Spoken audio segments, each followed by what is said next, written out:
Hello दोस्तों, मैं रुस्तम और आप देख रहे हैं नॉलेज लाइव। दोस्तों, आज हम बात करते हैं यूपी का पूरा इतिहास। तो चलिए शुरू करते हैं अब।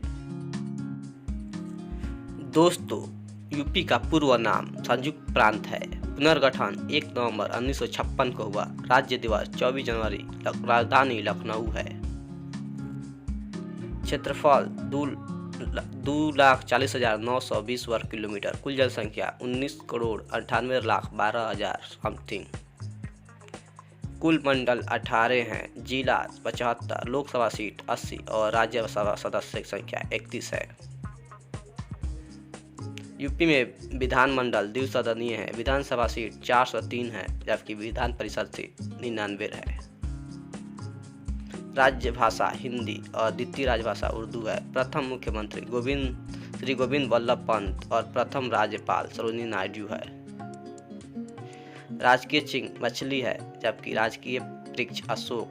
राजकीय पशु बारहसिंगा।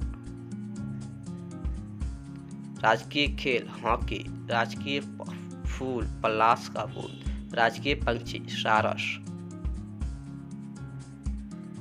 उत्तर प्रदेश के बड़ों शहरों में लखनऊ, इलाहाबाद, बनारस, अलीगढ़ इत्यादि मौजूद है। दोस्तों, आज का सवाल, ताजमहल उत्तर प्रदेश के किस शहर में मौजूद है? कमेंट बॉक्स में जवाब दें और चैनल को सब्सक्राइब